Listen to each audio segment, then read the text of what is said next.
Cordial bonjour à tous. Bon alors, ne soyez pas surpris, j'ai changé de look. Voilà, j'ai changé de look.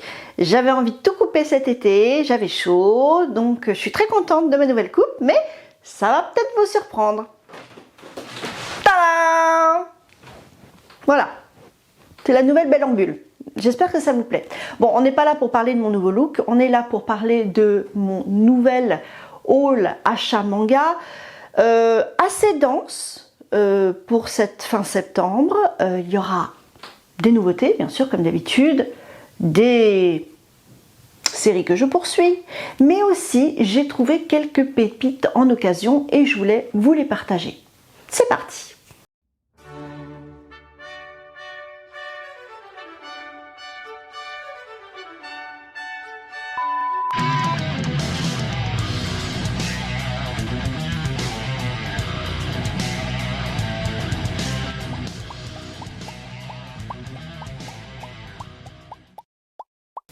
Alors on va commencer par les occasions, voilà, comme ça c'est fait. Une série que j'aime beaucoup parce que c'est l'autrice de La Fleur Millénaire, pour ceux qui connaissent Marumi Shigematsu. Je pense que vous la connaissez pour la plupart, c'est À nos fleurs éternelles, voilà. Donc j'ai trouvé le deuxième tome parce qu'elle est assez difficile à se procurer, voilà, c'est pas simple, on la trouve, enfin, je la trouve de loin en loin. J'aime beaucoup le design, j'aime beaucoup les histoires qu'elle raconte. Souvent ce sont des histoires de cours, d'amour contrarié, voilà, mais j'aime beaucoup le design. Shoujo comme, voilà, j'en lis pas beaucoup du shoujo, mais celui-là il me plaît bien. Donc voilà, donc pour vous situer vite fait, parce que là je ne m'en souviens plus, pam pam pam, donc on est, ah oui, alors on est au Japon parce qu'on parle de Shogun. Voilà, bon, il y aura affrontement. Non, j'avoue, je sais pas quoi vous redire, je me souviens plus de l'histoire, mais je sais que ça va me plaire, donc voilà. Enfin, toujours est-il que c'est aux éditions Akata et je l'ai trouvé en occasion, c'est très bien, c'est parfait. On passe à un titre qui n'est plus vraiment édité, mais j'avais rencontré l'autrice à l'époque de Feu H2T, Rossella Sergi, qui a écrit plusieurs romances, plusieurs shoujo, elle est italienne, et là c'est la suite de Deep Scar, qui est aussi une très belle série. Comment est-ce que je pourrais... Voilà, c'est quand même super qualitatif. Bon, je sais que voilà, les choses ont été mises en suspens avec H2T qui est à nouveau maintenant Nouvelle Hydre, donc je suis très contente pour eux. Je sais qu'ils ont récupéré des auteurs, pas Isabella, mais on ne sait jamais, on pourra peut-être revenir au point de départ et écrire l'histoire, je ne sais pas. Enfin voilà, c'est pas vraiment une ruine et j'étais contente d'avoir le deuxième tome puisque j'avais la chance d'avoir le premier tome dédicacé. Donc on est sur des étudiants qui vivent à Turin en Italie et évidemment bah voilà, il y a des rencontres, des amours, des contradictions. C'est voilà, donc c'est surtout Sophia qu'on suit qui a 22 ans et qui tombe sous le charme de Lucas et c'est pas simple. Donc voilà, j'adore les amours contrariés. Quand moi tout va bien, donc c'est bien de pouvoir le lire ailleurs. Ensuite, un autre tome que j'aime beaucoup, enfin série que j'aime beaucoup, pareil, ça n'avance pas. Ça pourriez penser que ça sert à rien de l'acheter, mais moi je trouve que c'est toujours sympa parce que ça peut se lire un petit peu séparément. C'est ce genre de série, il y a un petit fil conducteur, mais dans l'absolu on est plus là pour des enquêtes, en fait, des enquêtes un peu spéciales. Je veux parler du livre des démons de Kankichi. Voilà, moi j'aime bien, franchement j'aime bien, c'est un thème que j'apprécie. On est sur un libraire, enfin qui a repris une librairie auprès d'un vieux monsieur qui n'est pas tout à fait humain, voilà, je vous le dis comme ça. Il est pareil avec un petit garçon qui ne l'est pas moins. Et ces deux-là font un super duo pour mener des enquêtes sur des drames autour de démons. Alors c'est pas pour tout public, hein, ça peut être assez hardcore parfois. Voilà ce que je suis en train de feuilleter, mais voilà, c'est assez agréable. Donc c'est pareil, c'est une série chez Komiku qui bouge pas trop, mais je l'aime bien. Alors je continue tant que je peux. Pam. Ah, alors ça c'est un titre. Je suis navrée, je ne sais plus qui me l'avait conseillé sur Instagram. Ça fait assez longtemps, hein, on est dans les 2-3 ans. Mais pareil, c'est un titre qui n'est, je crois, plus édité, à moins qu'on me contredise. Et donc difficile à trouver. Je pense qu'il est en 2 ou 3 tomes. Mais on me l'avait chaudement recommandé. C'est Le berceau des mers. Je ne sais pas si vous connaissez. Toujours chez Komiku d'ailleurs. En Angleterre, révolution industrielle. Monica retrouve son petit Evan. Et elle part à l'aventure avec lui sur un bateau, voilà, et une aventure semée d'embûches. Alors vraiment je l'ai pris parce qu'on me l'avait recommandé. Je n'ai pas du tout vraiment regardé le design, mais franchement ça n'a pas l'air dégueu. Une histoire maternelle, ça change un petit peu. Donc d'une mère qui vit des aventures avec son fils, hein, a priori si j'ai bien compris. C'est de Mei Nagano. Et franchement, ça a l'air cool. Bon voilà, c'est peut-être un peu de frustration, mais j'ai choisi, tant pis. Si l'occasion se présente, et c'est l'avantage avec la seconde main, peut-être que je trouverai la suite, peut-être que Komiku le rééditera, mais franchement, je pense qu'il a du potentiel. Ensuite, une série que j'ai commencé comme ça et que j'ai trouvé vachement bien, atypique, parfois dur, mais pareil, j'ai adoré le design et le côté original. C'est chez Glénat de Ryo Sumiyoshi. C'est Centaure. Je vous en avais déjà parlé du premier tome. C'est juste magnifique. Voilà. Des petits. Alors, ils sont pas très épais, hein, les tomes. Mais franchement, ça se laisse regarder. Alors, voilà, c'est pas forcément facile. Voilà, tout est dans le titre. Ça parle de centaures, des centaures qui sont plutôt asservis. Donc ça c'est intéressant parce que je pense que c'est un clin d'œil à d'autres hommes, voilà, qui ont été asservis, même si ce sont des moitiés d'hommes, des centaures qui ont été voilà, amoindris, beaucoup d'histoires de famille, d'amitié, de fidélité. Franchement, je trouve ça sympa, même si le récit peut être dur parfois. Voilà, voilà, ils prennent cher, hein. Mais franchement, c'est super cool. Bon, je vends pas bien, hein, les choses. Ça fait longtemps en plus que je l'ai pas lu, mais c'est une bonne série. Si vous avez l'occasion de vous pencher dessus, n'hésitez pas. C'est donc chez Glénat de Ryo Sumiyoshi. Le dernier tome de ma pile d'occasion, voilà, ça faisait un moment que je lorgnais dessus, on m'en a beaucoup parlé, j'en ai entendu beaucoup de bien, et je me suis lancée, puisque je trouvais le premier tome, hein, en occasion, pourquoi se priver.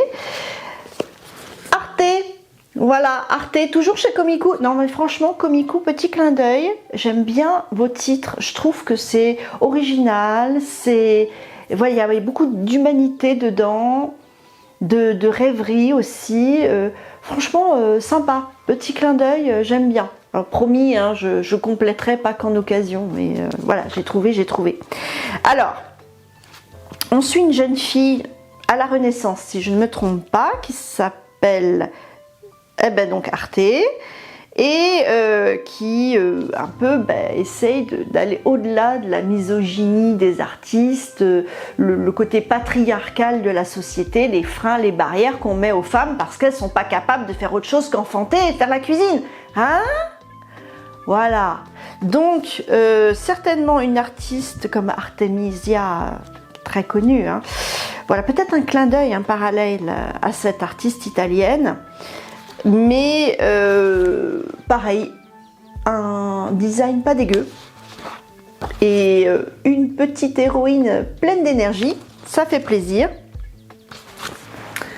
Donc voilà, je vais me lancer dans l'aventure, mais je sais que ça a plu à beaucoup, donc j'y vais en toute confiance. Voilà, il y a pas mal de trucs un peu spéciaux, mais pourquoi pas? Bref, voilà, donc ça c'était ma pile d'occasion et je suis plutôt contente de mes trouvailles. Maintenant, nous allons passer aux suites. Alors, vous pourriez dire que d'une vidéo à l'autre, vous trouvez toujours un peu les mêmes titres, mais parce que je fais la propagande, voilà, hein, c'est mon droit le plus strict, je fais la propagande des titres qui me plaisent et qui peut-être vous auront aussi inspiré. Alors on commence. Ça va vous changer, j'en ai parlé, oui, ça c'est sûr, mais c'est un titre français et vraiment il y a du niveau. Je veux parler du numéro 2 des héritiers d'Agione, je le dis à l'italienne, d'Agione, de Tipiou chez Kana. Voilà, regardez comme c'est magnifique déjà cette couverture. Donc c'était un truc assez spécial, un univers assez spécial puisque c'est une princesse qui est peut-être une zombie, on sait pas trop, mais elle vit très bien, hein, elle le vit très bien. Et donc, elle n'est pas très bien acceptée par son peuple, hein, on la prend un peu pour une sorcière, une malédiction, ce que vous voulez. Et elle a des devoirs, voilà, et entre autres de tuer les gens qui passent du mauvais côté de la force, hein, dans la mort.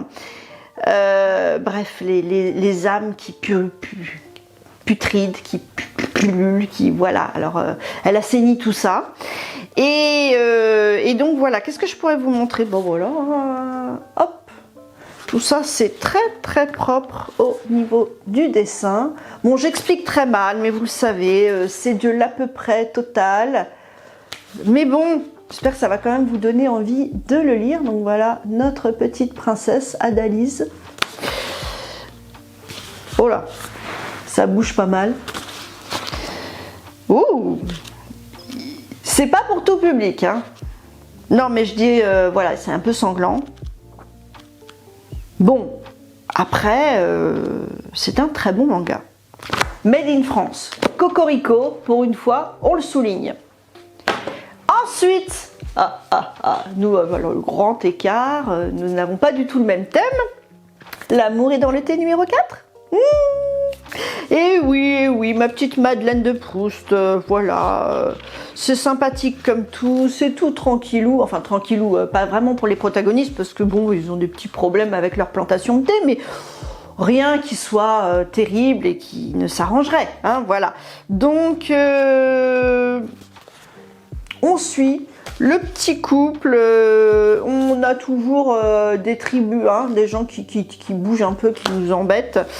Mais bon, rien de très méchant, on apprend plein de choses sur le thé, sur les plantations, sur le savoir-faire japonais. Je vous renvoie à ma vidéo éponyme, le savoir-faire japonais, ils savent faire tellement de choses. Et voilà, donc oh, ça se laisse franchement agréablement lire.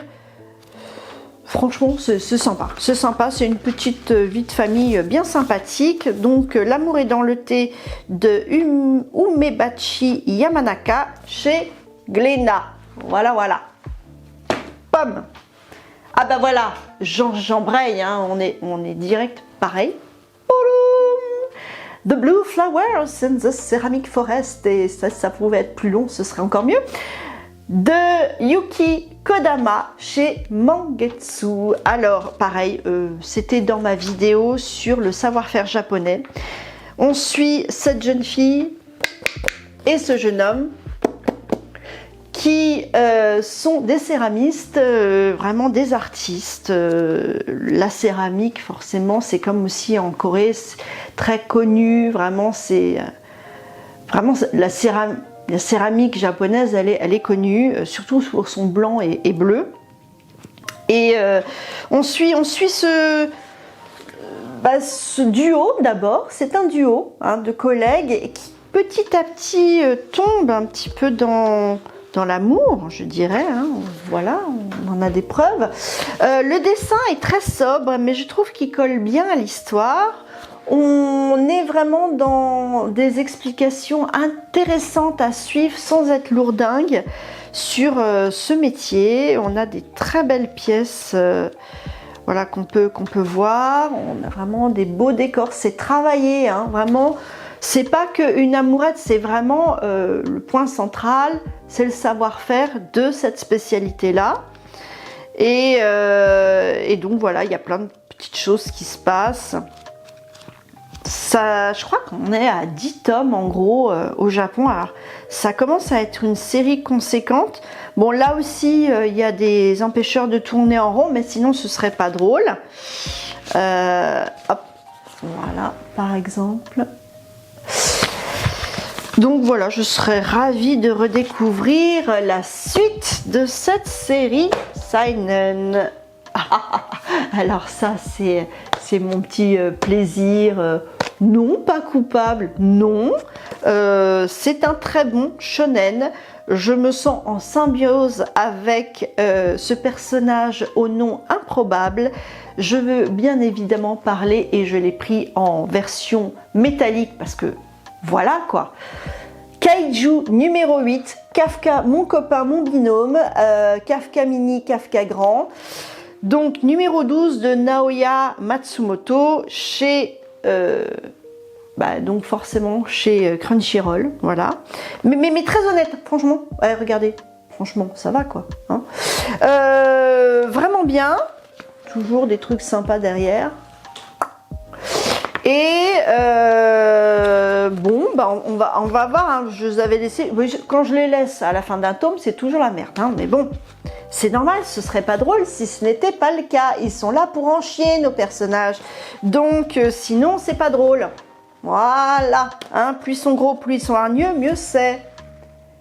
Non, mais c'est vachement badass. C'est vachement badass. C'est vachement drôle. Voilà, c'est du popcorn, c'est de la récré, on se prend pas la tête, mais c'est bien ficelé. Et puis c'est travaillé, franchement, il n'y a rien à dire. Je ne me suis pas encore risquée à regarder l'animé. Je sais pas, il y a quelque chose qui me retenait. Je sais pas quoi. Peut-être le design. Donc je préfère pour l'instant le manga. Et je kiffe toujours autant. Donc Kaiju numéro 8, tome 12. Ensuite, de l'excellence encore et toujours. Qu'est-ce que vous croyez? Vous êtes sur ma chaîne. Alors, Shadows House. Shadows House, tome 15. Regardez comme cette magnificence. Regardez, alors je ne sais pas si vous voyez, mais enfin c'est argenté comme thème, c'est superbe. Cet état de sidération me plaît au plus haut point. Et donc, je vous rappelle que j'ai fait une vidéo dédiée, voilà, qui commence à dater, mais qui a été très travaillée, donc je suis très fière. Ça me plaît toujours autant, voilà, c'est toujours aussi pointu, on marche sur des œufs, mais c'est tellement original et tellement bien fait, franchement, les ombres, elles sont aussi frappantes que les vraies personnes qu'on voit. On reste toujours autant attaché aux personnages et vraiment, c'est un huis clos atypique, étonnant.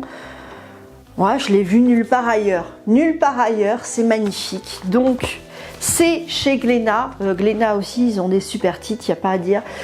Du duo Somato. Et hop, voilà. Shadows House, je vais encore me régaler à la lecture de ce titre. Qu'est-ce qu'il me reste? vous éloignez les enfants, voilà, bon, voilà. Donc, vous savez, c'est pas parce que on est un mangaka de la vieille école que on fait pas des trucs, qu'on dessine pas des planches juste renversantes et parfois scandaleuses. C'est magnifique. C'est magnifique. Donc, Crying Freeman, tome 4. Alors, je sais que le tome 5 arrive bientôt, hein, mais j'ai du mal à suivre, hein, ça sort tellement vite. Bon, alors, voilà, il y a ça aussi, mais ça me plaît. Enfin, voilà, il est un peu moins sexy celui-là. Oh, mon Dieu. Non, c'est vraiment pas pour les enfants. Alors, comment... Oh, mais je comprends pas. Oh, oh là, oh là, oh là, oh là, oh là. J'essaye de vous trouver quelque chose de présentable, mais j'ai un peu de mal. On va vous montrer ça quand même, c'est magnifique. Boum, boum, boum. Bon, allez, elle est en peignoir, ça va. Elle boit, je sais pas si je dois cautionner.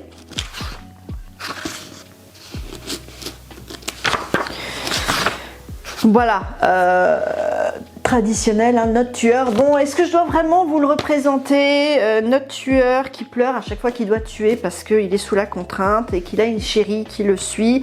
Et voilà, il leur arrive plein d'aventures, c'est au Japon. Est-ce que j'ai bien résumé? Je sais pas, bon, vous me direz.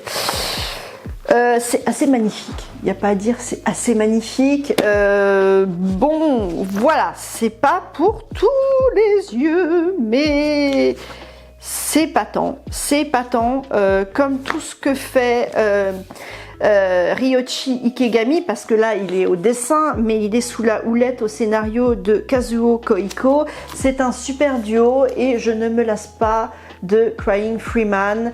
Voilà, une super série qui continue gentiment son ascension. Un classique à avoir, je vous le conseille. Et alors, ben là on arrive aux nouveautés. Une bonne pile quand même, hein. Alors, comme je le dis souvent sur les réseaux sociaux, j'ai pas été forcément transcendée par un titre durant cette année 2024. Plutôt sur la poursuite de titres qui m'ont interpellée en 2023, comme je vous montre, voilà les suites que j'ai.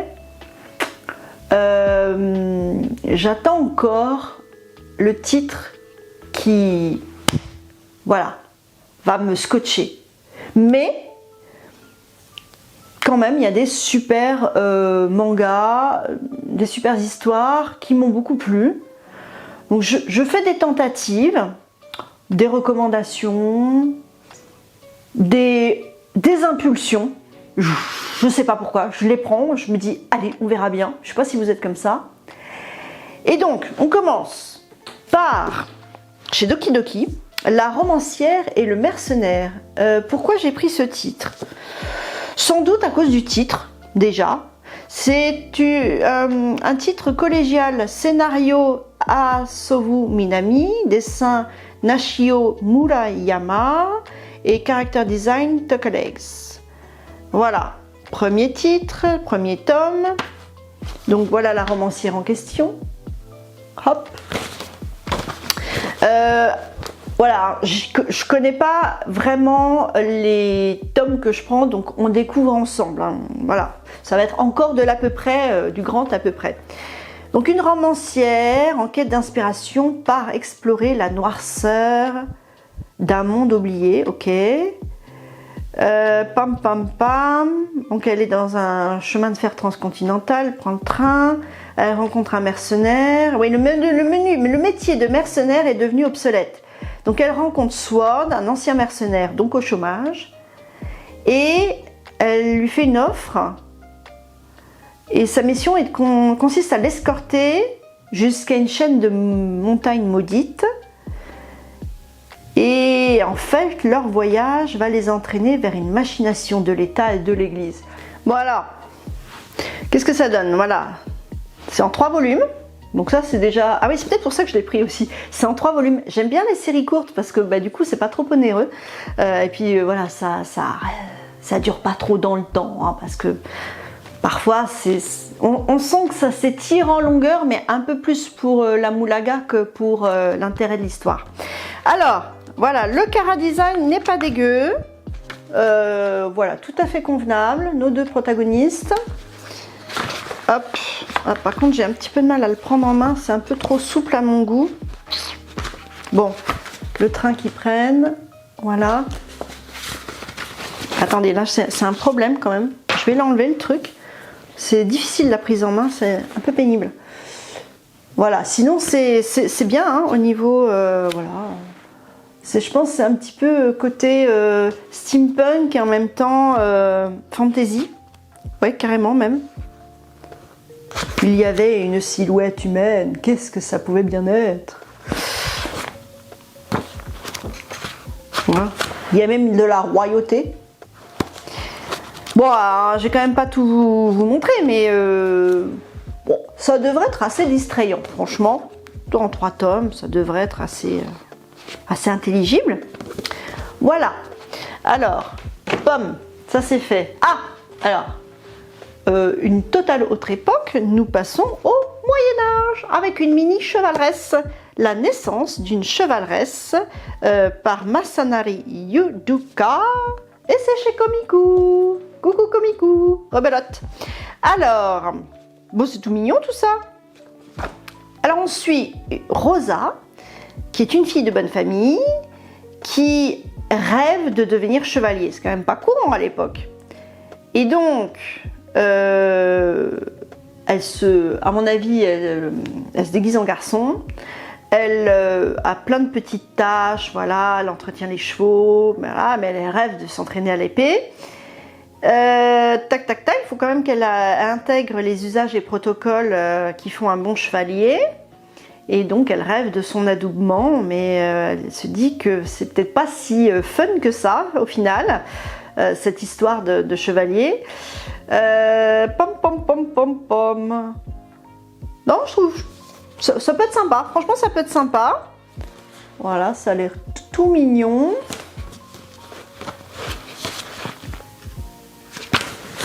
J'adore les petites héroïnes comme ça. Vous voyez, ça me fait penser à Coco de l'Atelier des Sorciers, d'ailleurs qui va sortir bientôt le collecteur. Ah, pardon, excusez-moi.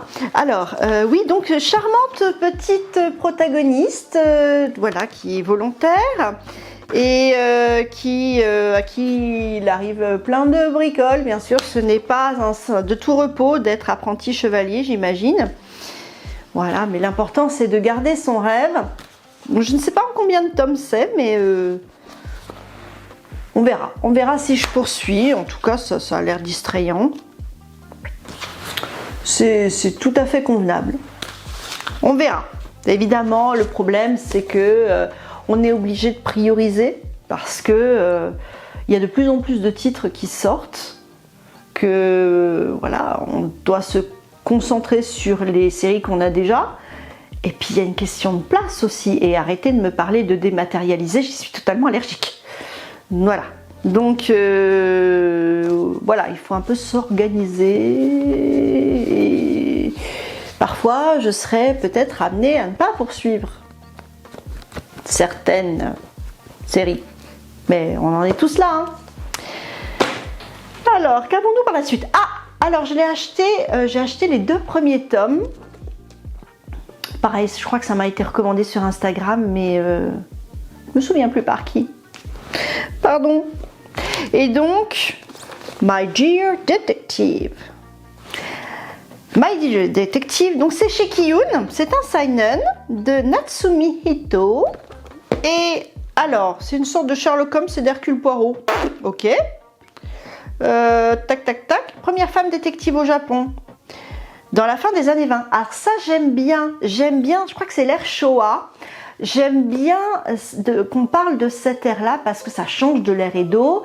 Ça change. Je trouve que c'est rafraîchissant quand on nous parle de cette époque-là, qui est le début du XXe siècle. Et parce que le Japon était en pleine mutation, il restait entre tradition et modernité. Il s'ouvrait hein, vraiment à l'Occident.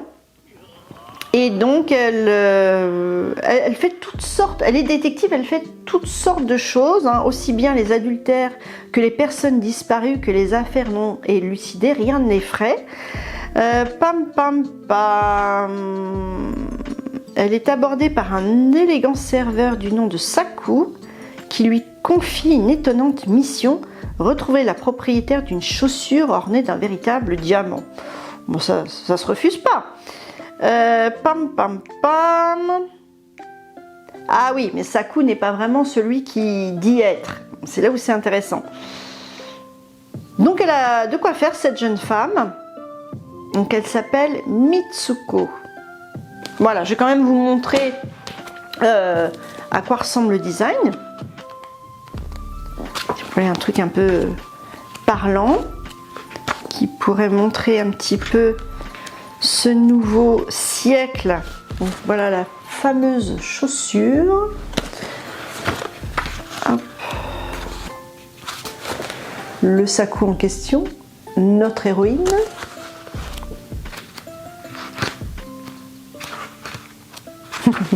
Notre héroïne très volontaire. Non, ça me paraît pas mal. Voilà, j'aime bien suivre les émotions des protagonistes. Donc c'est quand même travaillé à l'arrière. Il y a quand même voilà, du travail. Voilà. C'est ce que j'aime bien. Vous voyez, on voit des kimonos, mais on est aussi dans un début de modernité. On va voir où ça me mène. Hein, on va voir où ça me mène tout ça. C'est chez Kiyun, donc de Natsumi Ito. My Dear Detective 1 et 2. Je vous dirai ce que j'en pense. Ah, pareil, une autre recommandation, je crois, de la part du cabinet McCoy. Sur Instagram, pareil, des chroniques ciselées au cordeau, donc on peut lui faire confiance. L'auberge de la vie, regardez, c'est magnifique hein, ces couvertures. L'auberge de la vie de Nazo Itoi aux éditions Akata. Donc j'ai pris les deux tomes là. C'est donc une duologie. Je vais vous montrer la première. Alors, pam pam pam pam pam. Quelle issue reste-t-il aux personnes qui n'ont ni la force de vivre ni celle de mourir? Le cap de Shide est aussi connu sous le nom de cap de la mort. C'est là que se rendent ceux qui n'ont plus la force de vivre pour se jeter de la falaise. C'est charmant. Sumomo fait partie de ces personnes qui souhaitent se suicider. Mais avant de commettre l'irréparable, il lui reste une dernière chose à accomplir, revoir une dernière fois la mystérieuse Yuko, la gérante de l'auberge Gilda, qui se trouve à quelques minutes à pied de là. Mais les retrouvailles ne se déroulent pas comme prévu. Donc on questionne notre humanité au plus profond. C'est un peu, à mon avis, romantique. Il y a du spleen hein, là-dedans. C'est sociétal. Mais voilà, à mon avis, c'est un bon seinen comme il faut. C'est très beau, franchement. Regardez, déjà, hop, on ouvre là. On a une page en couleur. J'aime bien le design. Ça me fait penser à The Blue Forest un petit peu, en plus travaillé peut-être. Je pense que ça peut être intéressant à suivre. Je suis un peu dans ce mood-là en ce moment. C'est peut-être l'automne qui me fait cet effet-là. Mais je vous en parlerai peut-être par la suite. Ça va peut-être m'inspirer. Je vais rien dire. Voilà. Donc, l'auberge de la vie, hein, pour des gens qui veulent mourir, c'est pas mal. L'auberge de la vie, hein, de quoi ou à laquelle se raccrocher, de Nozo Itoi aux éditions Akata, qui, je le rappelle, font toujours des choix intéressants, des choix parfois atypiques, et j'aime bien, pas mal. Alors, rien à voir, on part sur un shoujo. Pourquoi je l'ai pris, je me souviens plus. C'est vraiment léger. Hein. Mais peut-être simplement j'avais envie de... Ah oui, si, je sais pourquoi je l'ai pris. C'est parce qu'il va s'arrêter. Ouais, je crois, hein, si je ne me trompe pas. Chez Delcourt Tonkam. Voilà. C'est Stray Cats and Wolf. Stray Cat and Wolf. de Mitsubashi Miyuki. Oui, parce que vous savez comment c'est, à la rentrée, il y a une cascade totale de titres qui vont être arrêtés chez tous les éditeurs. Et donc, il faut rétro-pédaler, se dépêcher s'il y a un titre qui nous intéresse pour le choper au col et pouvoir en profiter avant qu'il disparaisse des étals des libraires. Voilà. Donc, j'ai pris 1 et 2. Ouais, alors je crois que c'est en 2 tomes si je me trompe pas, je crois. Je sais plus. On fait quoi? Tamaki, en première année de lycée, se retrouve orpheline et décide de partir étudier à Tokyo, loin de son village. Mais alors qu'elle cherche un endroit où habiter, elle s'évanouit. Oh bah... Ah bah merde alors, comme dirait l'autre. À son réveil, elle découvre qu'elle a été recueillie par un jeune musicien rebelle du nom de Logan. Oh, heureusement que c'est sécure le Japon. Hein. La cohabitation entre le chat errant et le jeune loup commence. Ok. Ah bah oui, je m'en souviens, c'est que ça commençait très fort pour un shoujo, je trouvais ça assez olé olé. Donc déjà, voilà. Touk. Ouais, on est bien sur loup, ouais. Hop, donc un musicien. Voilà. Bon, on sait pas trop comment ça va se passer, mais pourquoi pas. C'était en 2 tomes. On verra ce que ça donne, je vous dirai. Hein. Mais de temps en temps, j'aime bien ce genre de lecture. Je sais pas pour vous. Ouais, il faut tout pour faire un monde. Voilà. Ça se met en place tout ça, hein? Ça se met en place. Ah oui, quand on est... vous voyez, la pluie, tout ça. Oh zut, faut se déshabiller, faut pas attraper froid. Bref. Voilà. Ils vont vite en besogne, ces petits, hein, je trouve, pour un shoujo. Ça va assez vite. Bon voilà, en fait je sais pas trop ce qui se passe, mais bon ils sont collés serrés et c'est en 2 tomes, donc on va voir, petite romance lycéenne, on verra ce que ça donne. Ah, alors, le dernier titre m'a été recommandé par Bintou de mon antre préféré, ma 2e maison, Bulle de Salon 17, où je traîne, où vous pouvez me trouver régulièrement. Donc Bintou qui fait un travail formidable avec Noël dans cette librairie, et elle m'a dit ah, ce titre je suis sûre qu'il va te plaire. Je dis ok, vendu, vas-y montre. Et elle m'a parlé de Céleste Harmonie. Voilà, Céleste Harmonie, toujours chez Komiku. En fait j'aurais dû faire une vidéo Komiku les copains, là franchement c'est pas voulu, hein, mais je vous fais de la promo là. Bon, bref. Donc, Céleste Harmonie, un duo au dessin Shika Shimana, au scénario Nomame Mitsushiro. Donc, 2 tomes. Voilà. Bah oui, des séries en 2 tomes. C'est peut-être pour ça que je l'ai prise aussi. Pareil, hein, pour les raisons que je vous ai évoquées tout à l'heure. Série en 2 tomes.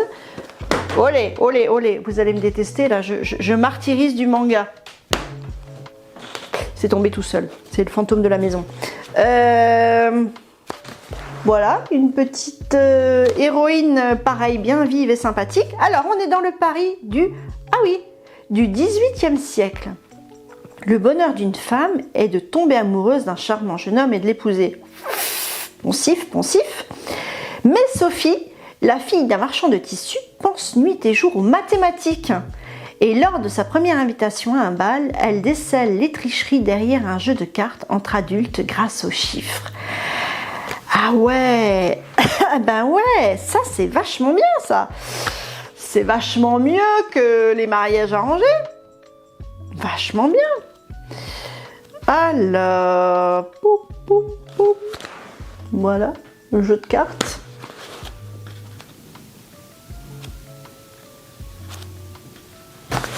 Ah, elle démonte le truc.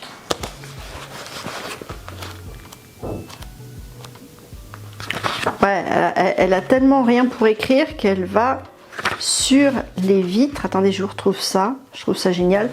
Regardez ça. Si c'est pas bien pensé ça. Non mais top, top, top. Top, top, top. Ouais, ben pourquoi pas. Bintou, franchement, je prends pas beaucoup de risques avec une duologie. Et franchement, ça change. Donc pourquoi pas. Pareil, hein, chez Komiku, plein de petites histoires sympathiques comme ça.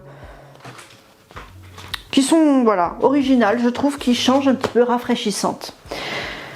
Et ben voilà.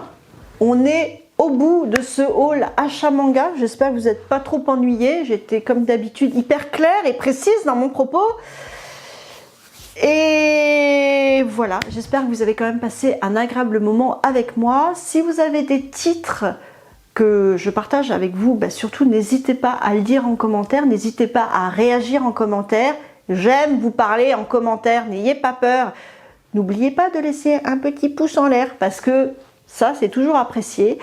Et je voudrais faire un sondage, toujours en commentaire. Est-ce que ça vous botterait d'assister, que je fasse une vidéo sur la découverte la découverte de ma mangatech. Voilà, je l'ai dit. Voilà, la découverte de ma mangatech. Parce que très gentiment, Steph Manga Critique avait fait déjà depuis un moment une vidéo mangatech à la maison, super sympa, c'était super cool, il a découvert des titres qu'il connaissait pas, enfin voilà, on a pris le temps, c'était super cool, mais ça remonte déjà un petit moment, et je me suis dit, bah c'est vrai, j'en ai jamais fait, donc si ça vous tente, n'hésitez pas à me le dire en commentaire si vous êtes chaud, je vous le ferai volontiers. Je vous fais... Bref, non, je vous fais pas des bisous, je vous dis cordialement vôtre, et je vous dis à très bientôt.